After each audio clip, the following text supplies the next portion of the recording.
Bonjour à tous. Donc aujourd'hui, je vais vous parler de la pleine conscience. On a vu la dernière fois comment on pouvait choisir d'être heureux, c'est-à-dire en modifiant les perceptions de toutes les circonstances qui nous arrivent et de voir que si on a les bonnes lunettes, eh bien, on peut être heureux. Si on a la bonne vision et que c'est souvent nos perceptions et tout notre état d'esprit, nos pensées négatives qui nous mettent un voile sur les yeux et qui nous entraîne dans cette spirale du stress, de l'anxiété, de l'inquiétude, de la dépression. Et comment on peut sortir de cette spirale? Eh bien, en fait, il va falloir agir sur nos pensées. Parce qu'à la base, tout dépend de nos pensées. En fonction de nos pensées, on a des émotions. En fonction de nos émotions, on a un comportement. Et en fonction de notre comportement, eh bien, on agit ou on n'agit pas. Et en fonction des actions que l'on fait, on obtient certains résultats ou pas. Donc tout commence par la pensée. La pensée, l'émotion, notre comportement, nos actions et nos résultats.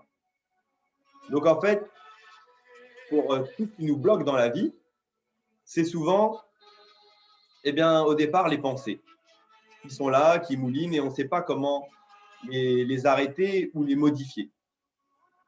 Et plus le mental est agité, plus on a des pensées qui vont nous emmener sur de l'inquiétude, de la peur, eh bien, le stress va augmenter, ça va sécréter dans notre corps un certain nombre de choses et on va commencer cette boucle et ensuite on va aller dans la descente, très profondément. Et la dépression, c'est ça, c'est quand on a tout perdu, on a perdu l'intérêt, on a des pensées négatives, ça commence à jouer sur notre comportement alimentaire, on ne mange pas ou alors on mange trop, ça commence à jouer aussi sur notre sommeil, si on arrive à dormir correctement, à ne pas dormir correctement. Il y a tout notre comportement psychomoteur aussi qui vient à partir. Voilà. Donc, je vais vous parler de la pleine conscience. Et la pleine conscience, aujourd'hui, c'est quelque chose qui est finalement incontournable. Et on peut remercier John Kabat-Zinn. John Kabat-Zinn, qui est un chercheur aux États-Unis, qui a mis en place une méthode pour justement inclure la pleine conscience dans le traitement des troubles dépressifs et dans les traitements des troubles anxieux.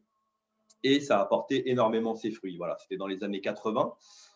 Et du coup, il s'est inspiré de toute cette science orientale, de méditation, pleine conscience, des outils du yoga, pour, pour mettre en avant justement les avantages de cette pleine conscience. Les avantages de savoir calmer son mental et laisser passer toutes ces pensées négatives, toutes ces inquiétudes qui généralement ne sont pas toujours fondées. Hein, des fois, on n'arrive pas à dormir parce qu'on anticipe euh, un problème qui va avoir lieu le lendemain. Et puis, en fait, quand on se lève, le problème n'est même pas là. Donc, finalement, ces inquiétudes nous pourrissent la vie. Et si on ne les avait pas, si on n'avait pas ces pensées-là, eh bien, on serait beaucoup plus apaisé. Et on pourrait permettre au corps de se régénérer et d'arrêter de boucler, boucler et boucler. Donc, la pleine conscience, c'est quoi? C'est, on pourra remercier aussi Eckhart Tolle, qui est un autre qui a écrit un magnifique livre qui s'appelle Le pouvoir de l'instant présent. Eh bien, effectivement, la pleine conscience, ça nous permet d'être beaucoup plus présent à la réalité, présent à vraiment ce qui se passe. C'est-à-dire, voilà, là, on n'a ni des lunettes qui mettent tout en noir, en gris, en violet. On regarde la vie telle qu'elle est dans l'instant. Et ça, il y a des outils justement pour travailler sur la pleine conscience, pour observer le moment présent, pour observer sa respiration, et avec tous ces outils-là et cette pratique de la pleine conscience, on va arriver à calmer ce mental qui n'arrête pas de travailler et on va sortir de toutes les pensées négatives. Il faut être pleinement conscient. Donc ça se passe comment? Généralement, même quand on mange, on n'est pas pleinement conscient. Quand on respire, on n'est pas pleinement conscient. On respire toute la journée, on ne sait pas qu'on respire. Donc on s'arrête un instant pour dire là, j'inspire et là j'expire. Déjà, j'en ai remarqué qu'on ne respire pas de manière automatique. Et il y a un certain nombre de choses qui se fait complètement automatiquement. Et d'autant plus aujourd'hui dans notre société où on est perturbé et notre cerveau, pardonnez-moi l'expression, mais on est quasiment lobotomisé avec énormément de choses qui viennent s'inclure. Il faut qu'on soit comme ci, il faut qu'on soit comme ça. Si on n'agit pas comme ci, si on n'agit pas comme ça, on n'est pas bien. Voilà. On ne peut qu'être anxieux dans notre société si on ne prend pas le temps, un moment, d'être conscient et d'observer ce qui se passe. Et la pleine conscience, c'est juste savoir observer, laisser aller et laisser décanter ce cerveau qui part dans tous les sens. Moi, quand j'enseigne la méditation pleine conscience, il y a plusieurs exercices. Ça peut être sur la respiration, ça peut être sur manger un fruit. Voilà, on est dans la senteur, on ressent le fruit, on le mange étape par étape, on le mâche bien, on voit ce qui se passe au niveau de la salive, au niveau du goût, au niveau de quand ça passe dans la gorge. Donc on remarque tout ça. Généralement, on avale, on mange vite fait et on ne sait même pas qu'on a mangé, qu'on a pris le temps de manger. Donc la pleine conscience, c'est tout ça. Ce n'est pas juste la méditation. On ne demande pas de devenir un moine zen, de devenir bouddhiste. Ça n'a rien à voir avec la religion. C'est juste observer l'instant présent. Observer comment on est dans son corps. Pouvoir se dire, voilà, je ressens mes doigts, je ressens mes pieds, je ressens les odeurs, j'écoute, je suis attentif à ce qui se passe. Et plus on est attentif, plus on arrive à voir un petit peu qu'on n'est pas juste ses pensées. On est obligé de laisser passer et d'observer. C'est comme le ciel qui est toujours bleu. Il y a des nuages, toutes nos pensées, et des fois des nuages noirs, des pensées négatives. Et des fois, on voit que le noir. Et on oublie que derrière, il y a le ciel bleu. Alors qu'en fait, la vie, elle est super belle.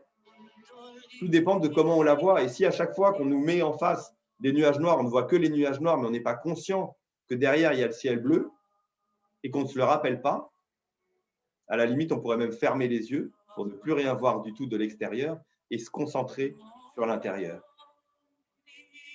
Donc, ça fonctionne. Je vous engage à tous de vous pencher là-dessus. Après, on pourra faire des exercices particuliers pour aller petit à petit un peu plus profondément dans la pleine conscience.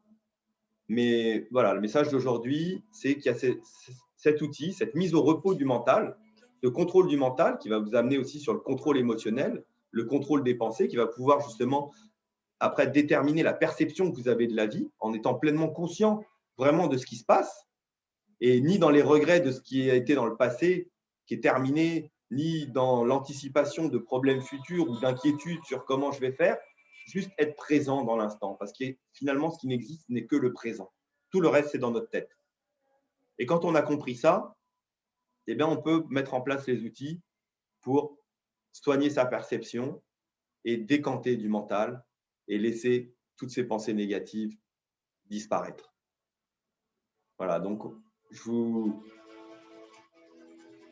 j'aimerais vous proposer même un exercice maintenant tout de suite pour vous recentrer.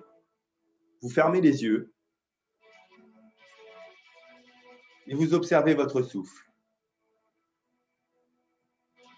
Vous observez l'air que vous inspirez